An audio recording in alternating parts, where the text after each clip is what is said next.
മാറും മറക്കാൻ വേണ്ടി സമരം നടത്ത കേരളത്തിന്റെ പാരമ്പര്യത്തിൽ നിന്ന് മാറു തുറന്നു കാണിക്കാനുള്ള സമരമുഖത്തിലേക്ക് കടന്നു വരുമ്പോ എന്റെ പ്രിയപ്പെട്ട സഹോദരങ്ങളെ സഹോദരിമാരെ അല്ലാഹുവിന്റെ ഖുർആൻ പറയുകയാ ലോകാവസാനം വരെ ആൺ പെൺ ബന്ധം സുദൃഢമായി നിലനിൽക്കാൻ പുരുഷന് പെണ്ണിനോട് താല്പര്യം തോന്നാൻ വലായുബദീന സീനത്തഹുന്ന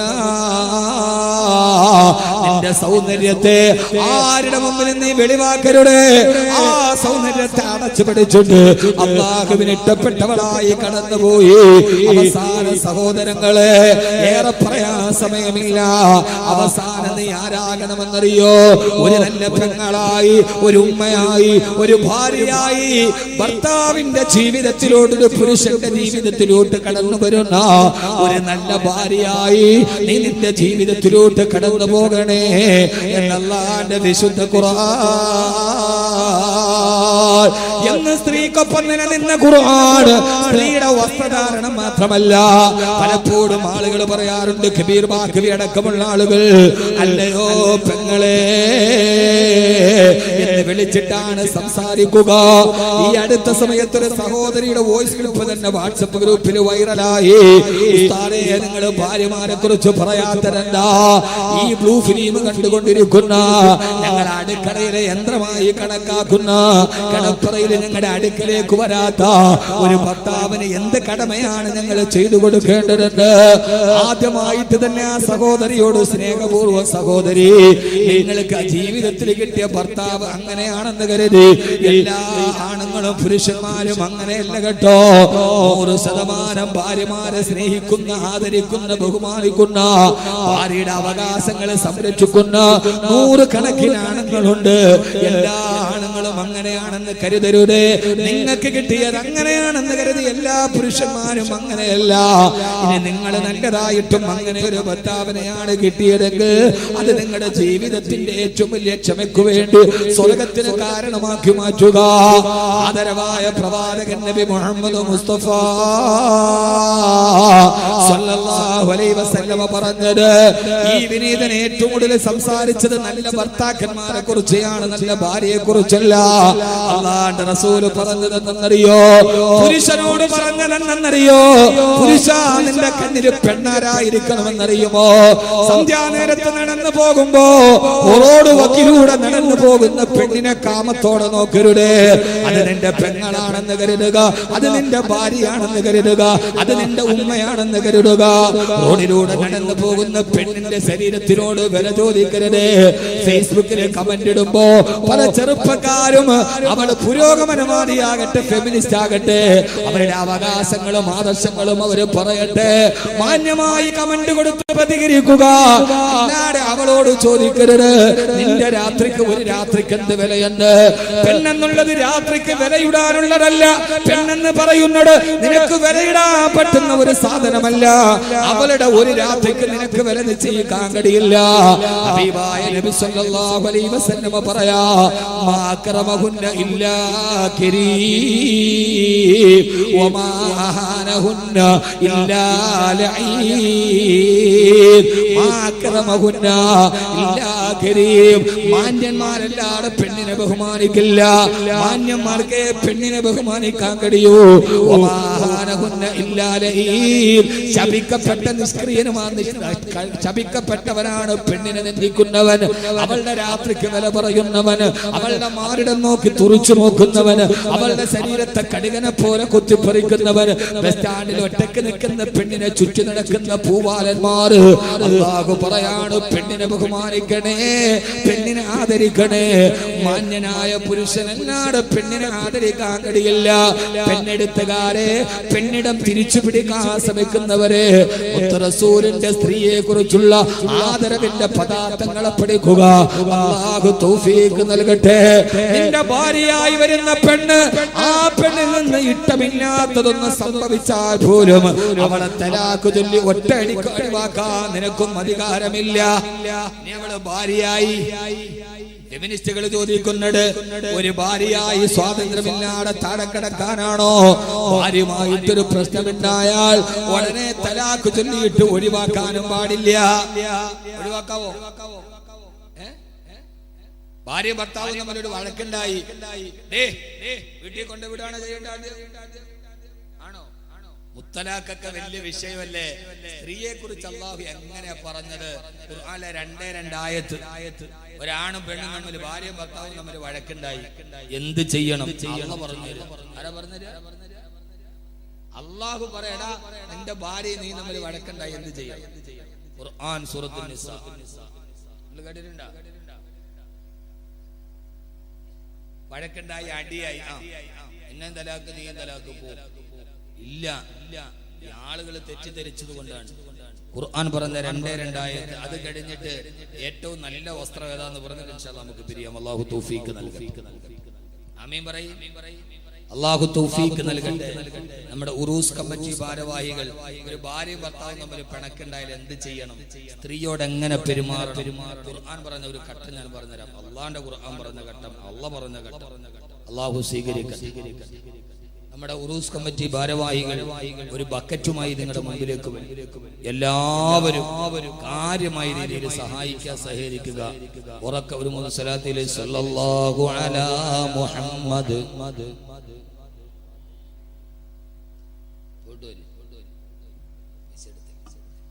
സല്ലല്ലാഹു അലാ മുഹമ്മദ്,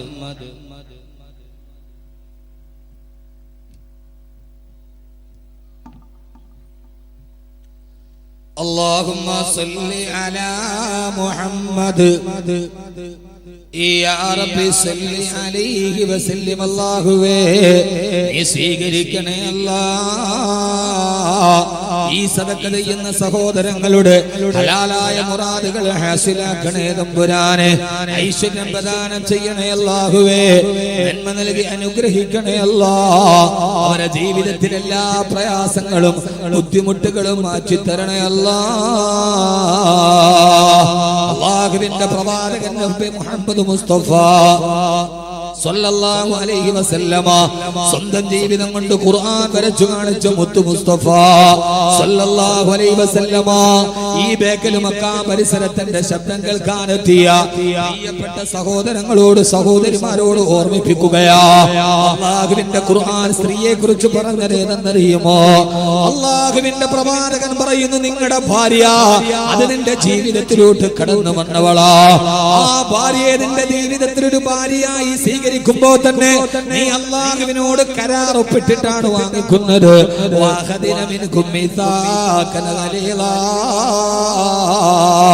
നിക്കാഹിനെ കുറിച്ച് ഖുർആൻ പറഞ്ഞത് അത് ജീവിതത്തിലെ ഏറ്റവും പരിട്ടമായ ഉടമ്പടിയാ.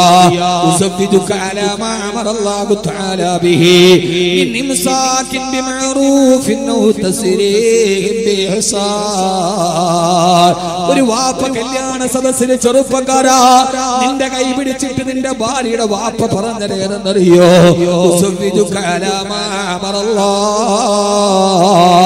എന്റെ അല്ലാഹു കൽപ്പിച്ചത് കൊണ്ട്, എന്റെ പടച്ചറപ്പനോട് ചെയ്യാൻ പറഞ്ഞത് കൊണ്ട് എന്റെ പൊന്നുമോളെ നിനക്ക് ഞാൻ കല്യാണം കഴിച്ചു തരിക. എന്റെ പ്രിയപ്പെട്ട ഭർത്താക്കന്മാരോട്, ഭാര്യക്ക് വേണ്ടി മാത്രമല്ല ഭർത്താക്കന്മാരോട്, ഏതെങ്കിലും ഒരു പെണ്ണിനെ നിനക്ക് ഭാര്യയായി കിട്ടിയെങ്കിൽ 18 വയസ്സ് വരെ മകളെ വളർത്തിയ വാപ്പ എങ്ങനെയാ നിന്റെ കയ്യിൽ തന്നത്? ആ വാപ്പ പറയുന്നുണ്ട്, നിക്കാഹ് പറയുമ്പോ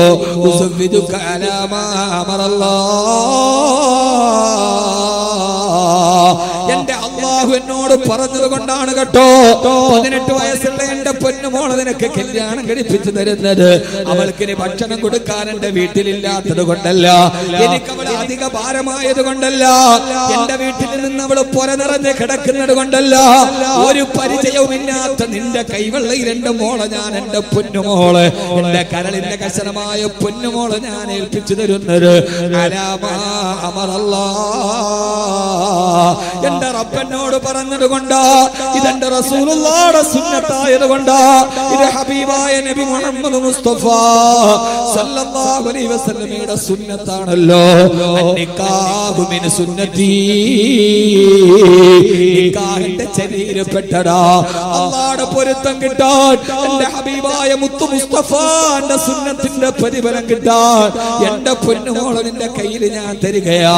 ബിഇംസാകിൻ ബിമഅറൂഫിൻ ഔ തസ്രീഹിൻ ബിഇഹ്സാൻ. എന്റെ മോളുടെ ഭാഗത്ത് നിന്ന് നിനക്ക് ഇഷ്ടപ്പെടാത്ത എന്തെങ്കിലും സ്വഭാവമുണ്ടെങ്കിൽ ഇതേപോലെ എന്റെ മകളെ എനിക്ക് ഇങ്ങ് തിരിച്ചേൽപ്പിച്ചേക്കണം. എന്റെ മകളെ അടിക്കരുത്, എന്റെ മകളെ അപവാദം പറയരുത്. അവള് നിന്റെ പെങ്ങൾക്ക് നിന്റെ ഉമ്മാക്കും കൊത്തി കളിക്കാനുള്ളതല്ല, അമ്മായിയമ്മ പോര് തീർക്കാനുള്ളതല്ല, നാത്തൂമ്പോര് എടുക്കാനുള്ളതല്ല. ഭർത്താക്കന്മാരെ ഞാൻ നിങ്ങളും അടക്കമുള്ള ആളുകൾ നിക്കാഹിന്റെ വേദിയിൽ 100 കണക്കിന് ആളുകളെ സാക്ഷി നിർത്തിയിട്ട് വാപ്പ പറയുന്നുണ്ട് എന്റെ മകളുടെ സ്വഭാവം ഇഷ്ടപ്പെട്ടില്ലെങ്കിൽ ക്ഷമിച്ചേക്കണേ, ക്ഷമിക്കാൻ പറ്റില്ലെങ്കിൽ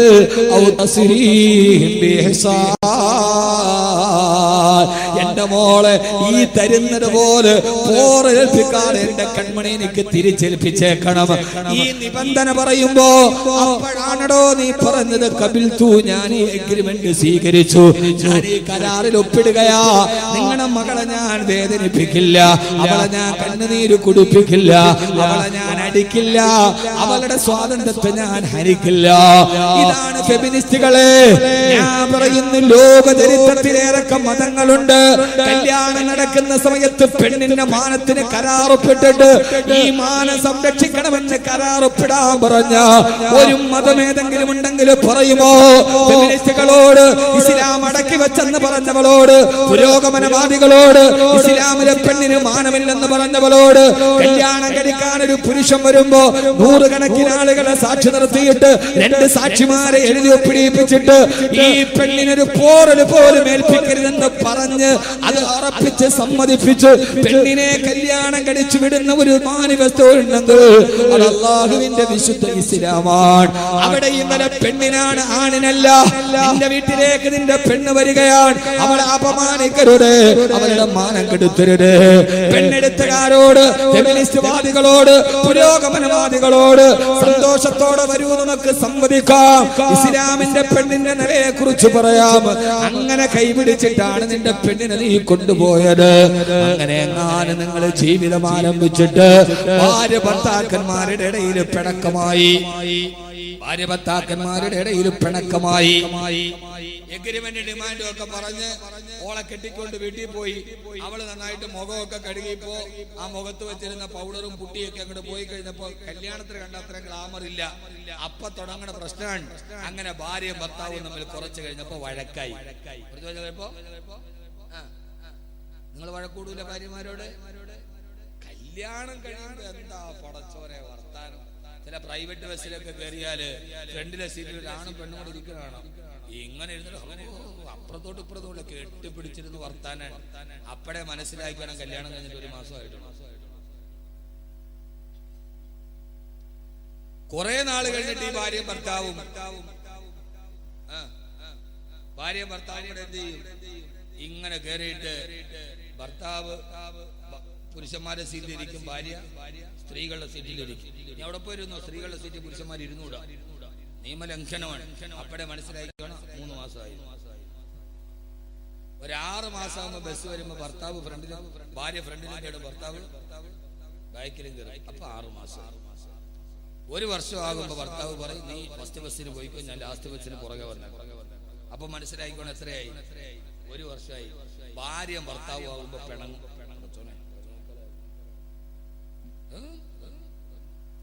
ഭാര്യ ഭർത്താവുമ്പോ പിണങ്ങും. പ്രശസ്ത എഴുത്തുകാരനായ ഡോക്ടർ KM റോയി, അദ്ദേഹത്തിന് ലേഖനമുണ്ട്, ലോകത്തിലെ ഏറ്റവും വലിയ നുണ പറയുന്ന ആളാണ്, ലോകത്തിലെ ഏറ്റവും വലിയ കള്ളമേതാണ്.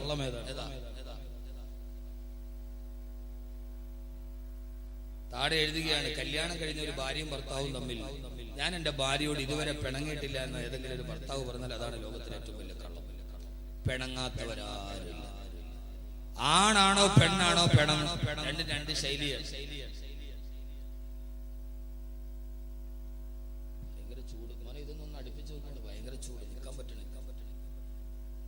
ഞാൻ തമാശയൊന്നും പറയുന്നില്ല. ഭാര്യ ഭർത്താക്കന്മാരുടെ ഇടയിൽ പിണക്കമുണ്ടായി. അങ്ങനെ പിണക്കമുണ്ടായാൽ ആദ്യം എന്ത് ചെയ്യണം? ഒന്ന് പറയും, ഇവിടെ ഇരിക്കുന്ന ആളുകൾ ആരെങ്കിലും നിങ്ങൾ നിങ്ങളുടെ ഭാര്യയായിട്ട് പിണങ്ങി, ആദ്യം പിണക്കമുണ്ടായി, 2 പേരും തമ്മിൽ മിണ്ടാട്ടമില്ല, എന്ത് ചെയ്യണം?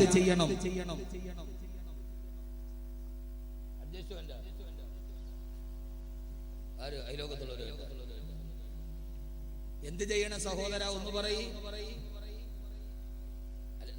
പെണ്ണ് കിട്ടിയിട്ടില്ല നിങ്ങൾ പെണ്ണ് കിട്ടിയിട്ടില്ലേ ഇതുവരെ? മനുഷ്യന്മാർ അല്ലാഹുവിന്റെ ഖുർആൻ ഇതിനെ പഠിക്കുക. നിങ്ങൾ അല്ലാഹുവിന്റെ ഖുർആൻ പഠിക്കുക. അല്ലാഹു തൗഫീഖ് നൽകട്ടെ. ഇതാണ് നിങ്ങൾ ഈ ഫെമിനിസ്റ്റ്. അവർക്ക് അറിയില്ല മുത്തലാഖ് എന്ന് പറഞ്ഞാൽ മുസ്ലിം പെണ്ണും ഭർത്താവും തമ്മിൽ പിണങ്ങി ആ മുത്തലാഖ് തന്നെ ഒഴിവാക്കിയിരിക്കുന്നു. ഇതാണ് അവർ കരുതിയില്ല. സൂറത്തുൻ നിസാ അല്ലാഹുവിന്റെ ഖുർആൻ പറയാണ് ഭാര്യ ഭർത്താക്കന്മാർ തമ്മിൽ പിണക്കമുണ്ടായാൽ വല്ലാത്തി തഖാഫൂന നുശൂസഹുന്ന ഫഇദൂഹുന്ന വഹ്ജുറൂഹുന്ന ഫിൽ മലാജിഇ വദ്രിബൂഹുന്ന ഫഇൻ തൈനകും ഫലാ തബ്ഗൂ അലൈഹിന്ന സബീലാ ഇന്നല്ലാഹ കാന അലിയൻ കബീറാ. എല്ലാ പുരോഗമനവാദികളും കേട്ടുകൊള്ളുക. ഭാര്യ ഭർത്താക്കന്മാരുടെ ഇടയിൽ പിണക്കമുണ്ടായി കഴിഞ്ഞാൽ ആദ്യം ചെയ്യേണ്ടത് തലാഖ് തല്ലലല്ല. ഒന്നാമത്തെ പടി ഫഇദൂഹുന്ന. നീ ആ പെണ്ണിനെ ഉപദേശിച്ചു കൊടുക്കണേ. കിടപ്പറയിലോട്ട് വരുമ്പോ അവളോട് പറയണം, എന്തിനാണ് മോളെ നമ്മൾ പിണങ്ങുന്നത്? നമ്മൾ പിണങ്ങിയാൽ നീ പിണങ്ങിയ സമയം തിരിച്ചു വരില്ലല്ലോ. അല്ലാഹു തന്ന ചെറിയൊരു ജീവിതമല്ലേ, എന്തിനാ പിണങ്ങി നമ്മളിങ്ങനെ വഴക്ക് കൂടുന്നത് എന്ന് പറഞ്ഞിട്ട് നിന്റെ ഭാര്യയോട് സ്നേഹത്തോടെ സന്തോഷത്തോടെ നിന്റെ ഭാര്യയോട് നീ ഉപദേശിച്ചു കൊടുക്കണം. ഒന്നാമത്തെ പടി പെണ്ണിനെ നീ ഉപദേശിച്ചു കൊടുക്കണേ. ചുരുക്കി പറയാം, ഉപദേശിച്ചിട്ടും അവളുടെ പിണക്കം മാറിയില്ലെങ്കിൽ രണ്ടാമത് ഭർത്താവ് ചെയ്യേണ്ടത് എന്തെന്നറിയോ? ഖുർആനാണ്. നിന്റെ കിടപ്പറയിൽ നിന്ന് അവളെ മാറ്റി കിടത്തുക എന്ന് പറഞ്ഞാൽ ഒരു റൂമിലാണ് അവളെ കിടപ്പറയിൽ നിന്ന് മാറ്റി കിടത്തണേ. ഒന്നുകിൽ നീ കട്ടിലും അവളെ തറയിലും കിടത്തുക, അല്ലെങ്കിൽ നീ തറയിൽ ഇറങ്ങി കിടത്തിയിട്ട് അവളെ കട്ടിലിൽ കിടത്തുക. ഒരു റൂമിലാണ്. നിങ്ങൾ രണ്ടുപേരും തമ്മിലുള്ള പിണക്കം ബെഡ്റൂമിന് വെളിയിലെറിയണ്ട. രണ്ടാമത്തെ ഘട്ടമേണെന്നറിയുമോ? കിടപ്പറയിൽ നിങ്ങൾ രണ്ടുപേരും ഒന്ന് അകന്ന് കിടക്കണം. ആ പെണ്ണിനെ ഇറക്കി തറയിൽ കിടത്തണം, അല്ലെങ്കിൽ നീ തറയിൽ കിടന്നിട്ട് പെണ്ണിനെ ബെഡിൽ കിടത്തണം. രണ്ടുപേരും ഒന്ന് അകന്ന് കിടന്നു നോക്കുക. രണ്ടാമത്തെ ഘട്ടം, നീ തറയില്, ഭാര്യ മുകളില്. കുറെ കഴിയുമ്പോ ഒരു 12 മണിയൊക്കെ കഴിയുമ്പോ രണ്ടുപേരും ഒരിടത്തായിരിക്കും. അങ്ങനെ ഒരു റൂമിൽ അകന്ന് കിടക്കുമ്പോൾ മാനസികമായിട്ട് നമുക്കൊരു വലിയ വിഷമുണ്ടാവും. അപ്പൊ പിന്നെ ഭാര്യയാണ് വന്നത്, നിങ്ങൾ എന്തിനാ അവിടെ കിടക്കണം, എഴുന്നേക്കി. അല്ല ഭർത്താവ് പറയും ഇങ്ങനെ കിടക്കണ്ട, എഴുന്നേക്കി. രണ്ടാമത്തെ ഘട്ടം കിടപ്പറയിൽ മാറ്റി കിടക്കണം. മൂന്നാമത്തെ ഘട്ടം, കിടപ്പറയിൽ അകത്തി കിടത്തിയിട്ടും അവരുടെ പിണക്കം തീരുന്നില്ല, പെണ്ണിന്റെ പിണക്കം തീർന്നില്ല. എന്നാൽ മൂന്നാമതായി നിന്റെ ഭാര്യയെ നിനക്കൊരു അടി കൊടുക്കാം. ഒരു പ്രാവശ്യം അവൾക്കൊരു അടി കൊടുക്കാം. എങ്ങനെയാണ് അടിക്കേണ്ടത്? അവളുടെ ചെകിട്ടത്തല്ല, അവളുടെ കണ്ണിലല്ല, അവളുടെ മുതുകത്തല്ല. ഖുർആൻ വ്യാഖ്യാതാക്കൾ എഴുതി വെച്ചിട്ടുണ്ട്, തൊലി പൊട്ടാത്ത രീതിയിൽ ഒരു ചെറിയ വടിയെടുത്തിട്ട് ഒരൊറ്റ അടി നിനക്ക് അവളെ അടിക്കാം. പക്ഷെ തൊലി പൊട്ടരുത്, തൊലി പൊട്ടരുത്. ഇത് വേദനിക്കാനുള്ള അടിയല്ല. അഭിമാനബോധമുള്ള ഒരു പെണ്ണിന്, കുടുംബത്തിൽ പിറന്ന പെണ്ണിന്, എന്റെ ഭർത്താവിന്റെ കയ്യിൽ നിന്ന് എനിക്കൊരു അടി കിട്ടിയല്ലോ എന്നവൾ മാനസിക വിഷമമുണ്ടായാൽ അവൾ അടുത്തു വരും. അതുകൊണ്ട് ആ പെണ്ണിനെ നീ അടിച്ചുകൊള്ളുക. പക്ഷേ തൊലി പൊട്ടരുത്, രക്തം വരരുത്, അവൾക്ക് വല്ലാതെ വേദന എടുക്കരുത്, കവിളത്തടിക്കരുത്, നെഞ്ചത്തടിക്കരുത്, മുതുകത്ത് നിന്റെ ഭാര്യ അടിക്കരുത്. അടിക്കാൻ അനുവാദമില്ലടാ ചെറുപ്പക്കാരാ. ഭാര്യ കൈകൊണ്ട് ഭാര്യ മർദ്ദിക്കുന്നവനേക്കാൾ വലിയ മ്ലേച്ഛനായ പുരുഷ ലോകത്തില്ല. ഈ നെഞ്ചിലിരിച്ചു നിൽക്കുന്ന ഭർത്താക്കന്മാരിൽ ആരെങ്കിലും നിങ്ങളുടെ കൈ നിങ്ങളുടെ പെണ്ണിന് നേരെ ഉയർന്നിട്ടുണ്ടെങ്കിൽ നിങ്ങളെക്കാൾ അതപ്പതിച്ച പുരുഷൻ ലോകത്ത് വേറെയില്ല. പെണ്ണിനെ അടിക്കാൻ അനുവാദമേ ഇല്ല. അങ്ങനെ ഒരു അനുവാദം തന്നാൽ തന്നെ തൊലി പൊട്ടാത്ത രീതിയിൽ അടിക്കാനേ അനുവാദമുള്ളൂ. ഹബീബായ റസൂലുള്ളാഹി സ്വല്ലല്ലാഹു അലൈഹി വസല്ലമ വലംറഅതൻ വലാ ജാരിയ, ഒരു ഭാര്യമാരെയോ വേലക്കാരി പെണ്ണുങ്ങളെ പോലും നിന്റെ ഹബീബായ നബി തങ്ങൾ ജീവിത കാലഘട്ടത്തിൽ അടിച്ചിട്ടില്ല. അതുകൊണ്ട് സ്ത്രീകളെ അടിക്കരുത്, സ്ത്രീയുടെ കണ്ണുനീര് വീടരുത്. സ്ത്രീയെ ഭാര്യ മർദ്ദിക്കുന്നവനേക്കാൾ വലിയ അതപ്പതിച്ചവൻ അവൻ ലോകത്ത് മറ്റാരുമില്ല. നിനക്കടിക്കണമെങ്കിൽ തന്നെ ഒറ്റ അടി അടിക്കാം. മൂന്നാമത്തെ ഘട്ടം,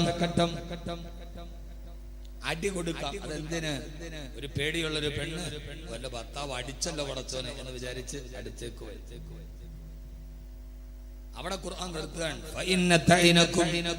സാധാരണ ഒരടി കൊണ്ടാൽ അവൾ വഴിപ്പെടാറാണ് പതിവ്. അവൾ നിനക്ക് വഴിപ്പെട്ടടുത്തേക്ക് വന്നാൽ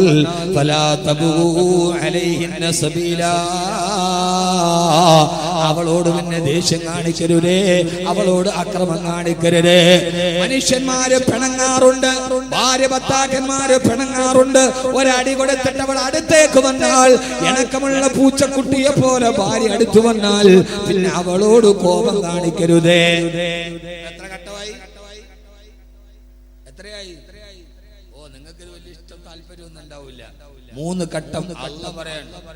ആദ്യം ഉപദേശിക്കണം, 2 ബെഡിൽ നിന്ന് മാറ്റി കിടക്കണം, 3 ഒരു കൊച്ചടി കൊടുക്കണം. എന്നിട്ടും പിണക്കം തീരാതെ നീണ്ടു പോവുകയാണെങ്കിൽ 4ാമത്തെ പടി വൈന ഖിഫ്തും ശിഖാഖ ബൈനഹിമാ ഫബഅസൂ ഹകമൻ മിൻ അഹ്ലിഹി വഹകമൻ മിൻ അഹ്ലിഹാ.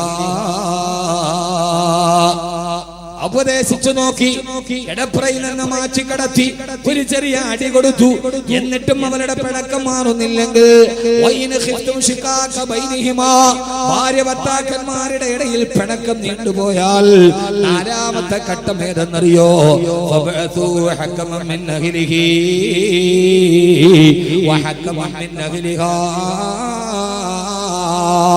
നിന്റെ ഭാര്യയുടെ കുടുംബത്തിൽ നിന്നൊരാളെ തിരഞ്ഞെടുക്കുക, നിന്റെ കുടുംബത്തിൽ നിന്നൊരു മധ്യസ്ഥനെ തിരഞ്ഞെടുക്കുക. 2 പേരുടെയും കുടുംബത്തിലെ മധ്യസ്ഥന്മാര് വലിയൊരു ചർച്ച നടത്തുക. വീട്ടിലറിഞ്ഞല്ലോ റബ്ബേ, വെളിയിൽ ഒരാൾ അറിഞ്ഞല്ലോ റബ്ബേ, ഇതുവരെ ഞങ്ങളുടെ ഇടയിലായിരുന്നു, വെളിയിൽ ഒരാൾ അറിഞ്ഞു എന്ന് മനസ്സിലായി കഴിഞ്ഞാൽ ഖുർആൻ പറയാണ് ആ ഭാര്യ ഭർത്താക്കന്മാരിടയിൽ കൂടിച്ചേരണമെന്ന് റബ്ബ് തീരുമാനിച്ചിട്ടുണ്ടെങ്കിൽ മധ്യസ്ഥന്മാരുടെ ചർച്ചയോടുകൂടി ഭാര്യ ഭർത്താക്കന്മാരുടെ പിണക്കം അവസാനിച്ചവരൊന്നിച്ചാകും. എന്നിട്ടും അവസാനിച്ചില്ലെങ്കിൽ, മധ്യസ്ഥന്മാരെ ചർച്ച ചെയ്തിട്ടും അവസാനിച്ചില്ല, എന്നാൽ 5ാമത്തെ പടിയായി ഭർത്താക്കന്മാരെ ആദ്യം അനുവാദമില്ല തലാക്ക് പറയാൻ ഉപദേശിക്കണം, അടിക്കടത്തണം, അടി കൊടുക്കണം, പൊട്ടാത്താടി, പിന്നെ മധ്യസ്ഥന്മാരെ കൊണ്ട് ചർച്ച നടത്തണം. 4 ചെയ്തിട്ടും ഈ പിണക്കം തീർന്നില്ലെങ്കിൽ അടുത്തതായി നീ എന്ത് ചെയ്യണം? അടുത്തായിട്ട് എന്ത് ചെയ്യണം? അടുത്തതായിട്ട് നീ അവളോട് ഒരു തലാക്ക് ചൊല്ലണം. 5ാമതാണ് തലാക്ക് വരുന്നത്. ആളുകളോട് പറഞ്ഞു കൊടുക്കും നിങ്ങൾ, സ്ത്രീപക്ഷവാദികളോട് പറയും നിങ്ങൾ, ഫെമിനിസ്റ്റുകളോട്, സഹോദരിമാരോട് നിങ്ങളുടെ തെറ്റിദ്ധാരണയാണെങ്കിൽ മുത്തലാഖ് എന്ന് പറഞ്ഞാൽ 3 തലാക്ക് ചൊല്ലിയിട്ട് വിടാനല്ല. വിവാഹമോചനത്തിന് ഖുർആൻ പറയുന്ന മാനദണ്ഡം 5ാമത് നീ ഒരു തലാക്ക് ചൊല്ലണേ. തല്ലക്ക് തുക്കി പിന്നെ ഞാൻ തലാക്ക് ചൊല്ലി 2 പറയരുത്. 1ാമത്തേത് പറയണം, നിന്നെ ഞാൻ തലാക്ക് ചൊല്ലിയിരിക്കുകയാണ്. എന്തിനെന്നറിയുമോ? എന്തിനാണ് ഒരു തലാക്ക് പറയുന്നത്? ആ തലാക്ക് പറഞ്ഞു കഴിഞ്ഞാൽ ഭാര്യ ഭർത്താക്കന്മാര് തമ്മിൽ തലാക്കായി. അവളുടെ 1 മാസത്തെ ശുദ്ധിയുടെ കാലഘട്ടം കഴിഞ്ഞാൽ, ആ ശുദ്ധിയുടെ കാലഘട്ടം കഴിയുന്നതിന് മുമ്പ് ഇവര് 2 പേരും തമ്മിൽ ഒരു തലാക്ക് ചൊല്ലി മാറി 2 പേരും തലാക്കിൽ 2 വീട്ടിലായി. അപ്പോഴാണല്ലോ പടച്ചവനെ, എന്റെ ഭാര്യ ഇല്ലാതെ എനിക്ക് ജീവിക്കാൻ കഴിയില്ല, എന്തൊക്കെ വട കൂടിയാലും എന്റെ ഭർത്താവില്ലാതെ എനിക്കില്ല റബ്ബേ എന്ന് മനസ്സിന് തോന്നിയിട്ട് തിരിച്ചൊന്നിച്ചു കൂടണമെന്ന് തീരുമാനിച്ചാൽ അവളുടെ ശുദ്ധി തീരുന്ന കാലഘട്ടത്തിന്റെ ഇടയിലാണ് ഈ തോന്നലുണ്ടായതെങ്കിൽ ഭർത്താവ് പോയിട്ട് നിന്നെ ഞാൻ തിരിച്ചെടുത്തു എന്നൊരൊറ്റ വാക്ക് പറഞ്ഞാൽ മതി, അവരെ 2 പേരും തമ്മിൽ വിവാഹബന്ധം സ്ഥാപിക്കപ്പെടും. അപ്പോ അവളുടെ ഒരു പീരീഡ് കഴിയുന്നതിന്റെ ഇടയിൽ 2 പേരും 2 വീട്ടിലായി.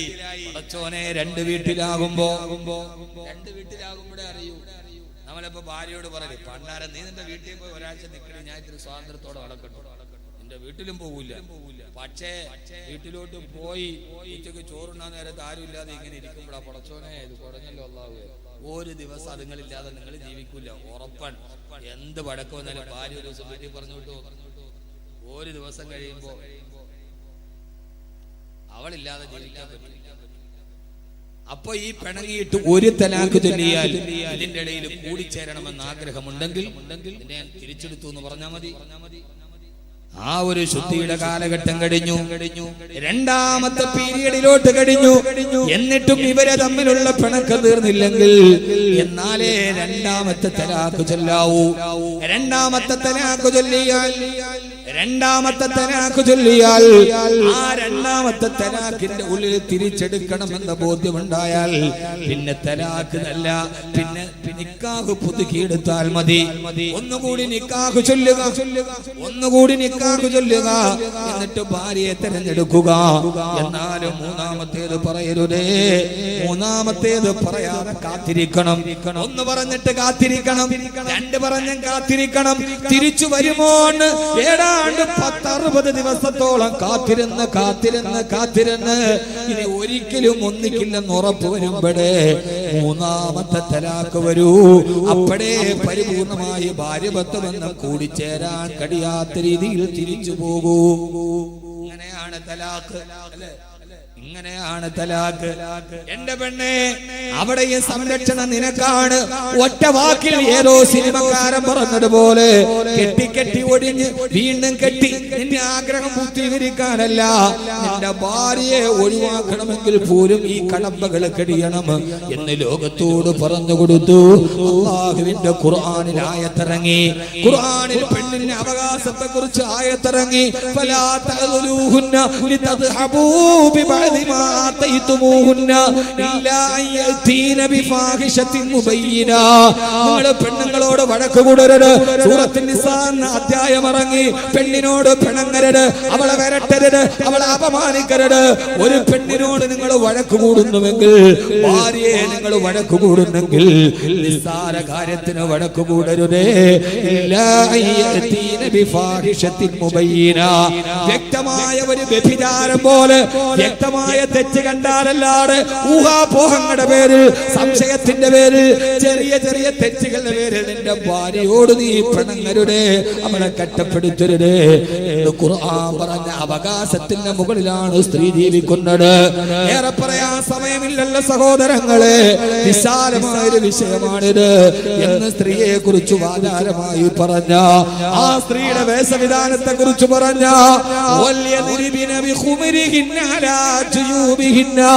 നിന്റെ മൂടുപടത്തെ താഴ്ത്തിയിടണമെന്ന് പറഞ്ഞ അല്ലാഹു ആ പെണ്ണിനോട് പറഞ്ഞത് എങ്ങനെയാണ്? സമയക്കുറവ് കൊണ്ട് ഞാൻ അവസാനിപ്പിക്കുകയാണ് സഹോദരങ്ങളെ.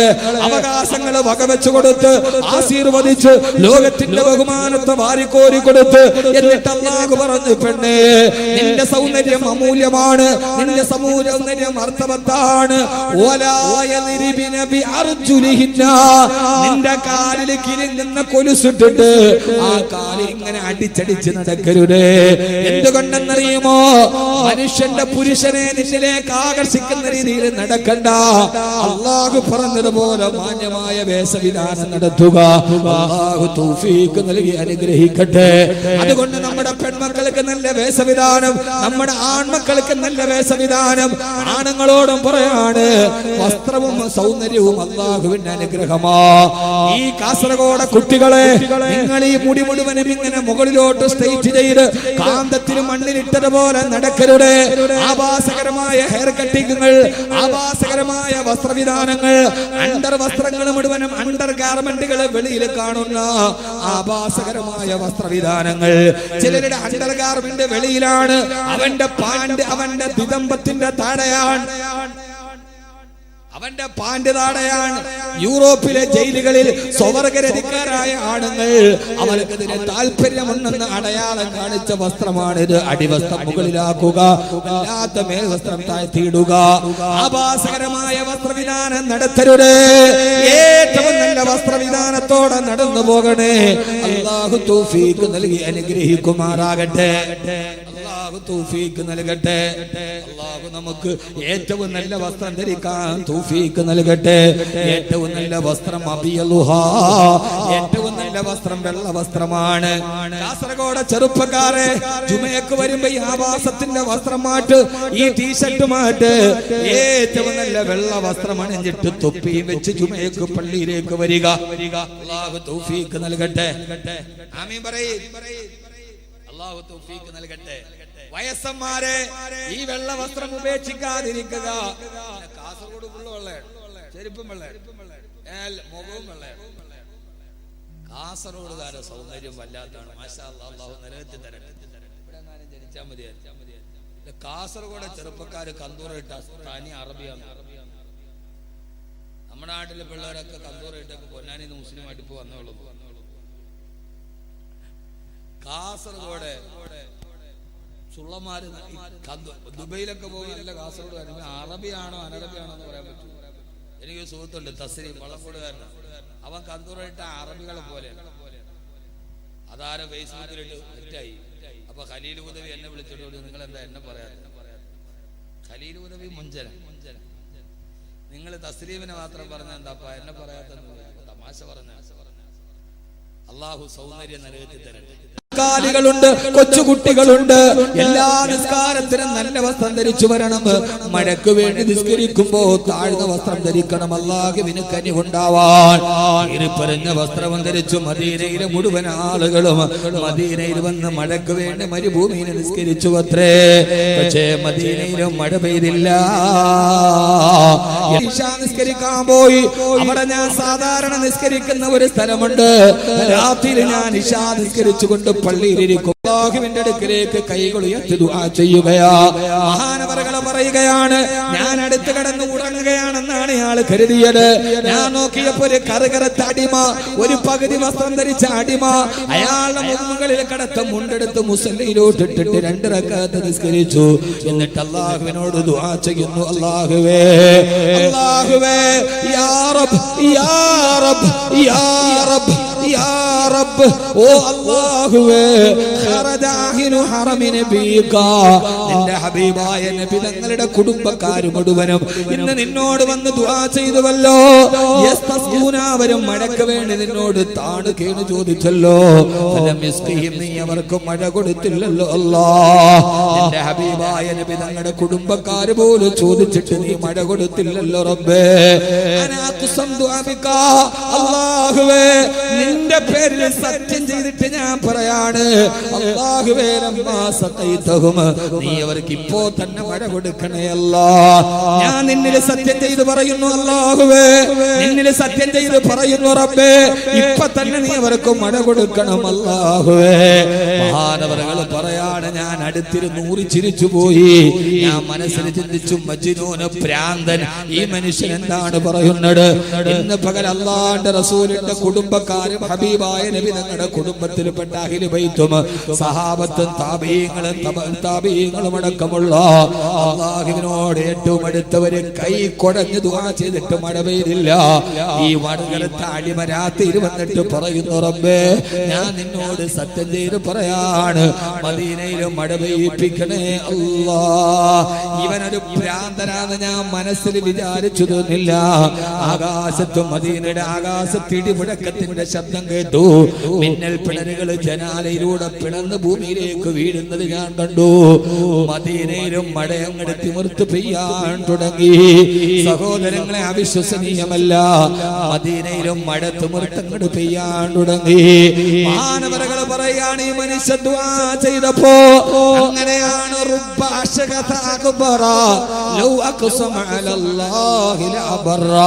പൊട്ടിപ്പിടിച്ച് നടക്കുന്ന, ആര് കണ്ടാലും പരിഗണിക്കാത്ത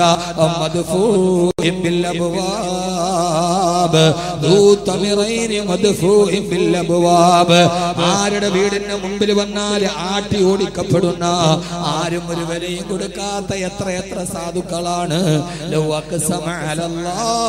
അവർ അല്ലാഹുവിനെ സത്യം ചെയ്തൊരു കാര്യം പറഞ്ഞാൽ അല്ലാഹു അത് സ്വീകരിക്കുക തന്നെ ചെയ്യും. ഈ കറുകറുത്തവന്റെ സത്യം കേട്ടപ്പോ ആകാശത്തും മഴ പെയ്തു അത്രേ. മാനവറുകൾ പറയാണ്, ഈ മഴ എങ്ങട് പെയ്യാൻ തുടങ്ങിയപ്പോ ഈ കാപ്പിര അടിമ ചോദിച്ച, അല്ലാഹുവേ യാ മൻ അന മൻ അന, ഞാൻ ആരാണ് റബ്ബേ, ഞാൻ ആരാണ് റബ്ബേ? മഴ കൊടുക്കണമെന്ന് പറഞ്ഞപ്പോ ആകാശത്തിന്റെ അധിപതിയെ, മദീനക്ക് മഴ കൊടുക്കാൻ മാത്രം ഞാൻ ആരാണ് അല്ലാഹ്, ഞാൻ ആരാണ് റബ്ബേ? വഇന്നി ഖുത്തു ബിഹംദിക വബിതൂലിക. അദ്ദേഹം സുബ്ഹി വരെ അവിടെ ഇരുന്നിട്ട് അൽഹംദുലില്ലാഹ് അൽഹംദുലില്ലാഹ് അൽഹംദുലില്ലാഹ്. ഹബീബായ നബി തങ്ങളുടെ അഹ്ലു ബൈത്തും സഹാബത്തും ചെയ്തിട്ട് പോലും കിട്ടാത്ത മഴ നീർക്ക് തന്നല്ലോ റബ്ബേ. സുബഹി വരെ അദ്ദേഹം ദുആ ചെയ്തു. മഹാനവറുകൾ പറയാണ്, പിറ്റേ ദിവസം രാവിലെ ഞാൻ അദ്ദേഹത്തിന്റെ വീട് അന്വേഷിച്ച് യാത്രയായി. ആരാണ് ഇയാൾ? ഈ മഹാനവറുകൾ ആരാണ്? അന്വേഷിച്ച് പോയപ്പോഴാണ് പറഞ്ഞത്, അയാളാ നാട്ടിലെ ചെരുപ്പ് കുത്തിയാണ്. അയാളാ നാട്ടിലെ ചെരുപ്പ് കുത്തിയാണ്. വഴിയരികിലൂടെ നടന്നു പോകുന്ന വലിയവന്റെ ചെരുപ്പ് തേച്ചു കൊടുക്കുന്ന ചെരുപ്പ് കുത്തി. കറുകരത്താടിമ എന്ന മേൽവസ്ത്രം അണിഞ്ഞവൻ. ഞാൻ അദ്ദേഹത്തിന്റെ വീട്ടിലേക്ക് പോയി. അകത്ത് കടന്നപ്പോ അദ്ദേഹം അവിടെ ഇരുന്ന് ദിക്ർ ചെല്ലുകയാണ്. ഞാൻ അദ്ദേഹത്തോട് സലാം പറഞ്ഞു. ആരാണ് നിങ്ങൾ? ആരാണ് നിങ്ങൾ? അപ്പൊ ഞാൻ അദ്ദേഹത്തോട് ചോദിച്ചു, ഞാൻ അദ്ദേഹത്തിന് നേരെ ചൂണ്ടിയിട്ട് ചോദിച്ചു, അലസ്ത സാഹിബു ബാരിഹത്തുൽ ഊലാ. അന്ന് രാത്രിയിലും ഇന്നലെ രാത്രിയിലും വന്ന് മദീനത്തെ പള്ളിയിലിരുന്ന് മഴയ്ക്ക് വേണ്ടി ദുആ ചെയ്ത ആളല്ലയോ നിങ്ങൾ? ഇത് കേൾക്കേണ്ട താമസം ചെരുപ്പ് കുത്തി. അദ്ദേഹത്തോട് ചോദിച്ചു, ആര് പറഞ്ഞു? ആര് പറഞ്ഞു നിങ്ങളോട്? നിങ്ങൾ എന്തിനാണ് എന്റെ അടുക്കൽ ഇരുന്നത്? ഞാൻ ദുആ ചെയ്തത് കേട്ടത്. എന്റെ രഹസ്യം എന്തിനാണ് പൊളിച്ചത്? ഞാനാണ് നിങ്ങളോട് ആരോട് പറഞ്ഞു? നിങ്ങൾ എന്തിനത് കേട്ടു? എന്തിന് നിങ്ങൾ എന്നെ തേടി എന്റെ വീട്ടിൽ വന്നു? നാട്ടുകാരെ അറിയിക്കാനോ? ഇറങ്ങിപ്പോ, ഇറങ്ങിപ്പോ, ഇറങ്ങിപ്പോ. അയാൾ എന്നെ ആട്ടി ഓടിക്കാൻ തുടങ്ങി. ചോദിച്ച ഉടനെ അദ്ദേഹത്തിന്റെ ചോദ്യങ്ങൾ നേരിടാൻ കഴിയാതെ ആ വീട്ടിൽ നിന്ന് ഞാൻ ഇറങ്ങി ഓടി. അത് ഞാനല്ല, അത് ഞാനല്ല. ആര് പറഞ്ഞു നിങ്ങൾക്ക്? നിങ്ങൾക്ക് തെറ്റിപ്പോയതാണ്. ഞാൻ പേടിച്ച അദ്ദേഹത്തിന്റെ വീട്ടിൽ നിന്ന് വെളിയിലോട്ട് ഇറങ്ങി. പിറ്റേ ദിവസം അന്ന് രാത്രി അദ്ദേഹത്തെ പള്ളിയിൽ കണ്ടില്ല. രണ്ടാമത്തെ ദിവസവും കണ്ടില്ല. മൂന്നാമത്തെ ദിവസവും മദീനത്തെ പള്ളിയിൽ ഞാൻ ആ മഹാനെ പ്രതീക്ഷിച്ചിരുന്നു, കണ്ടില്ല. അവസാനം അന്വേഷിച്ച് ഞാൻ വീണ്ടും ആ വീട്ടിൽ പോയപ്പോ നാട്ടുകാര് അയൽവക്കക്കാരനോട് പറഞ്ഞു, എന്തിനാണ് നിങ്ങൾ അദ്ദേഹത്തെ അന്വേഷിച്ച് ഈ വീട്ടിൽ വന്നത്?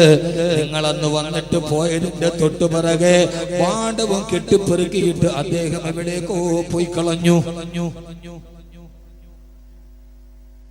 നിങ്ങൾ പോയ ഉടനെ അദ്ദേഹം ആ പാണ്ഡവും കെട്ടി എവിടേക്കോ പോയി കളഞ്ഞു. ആളുകൾ അറിയില്ലേ? ആളുകൾ അറിഞ്ഞാല് നാടറിയില്ലേ? നാടറിഞ്ഞാൽ ലോകത്ത് പ്രസിദ്ധിയാവില്ലേ?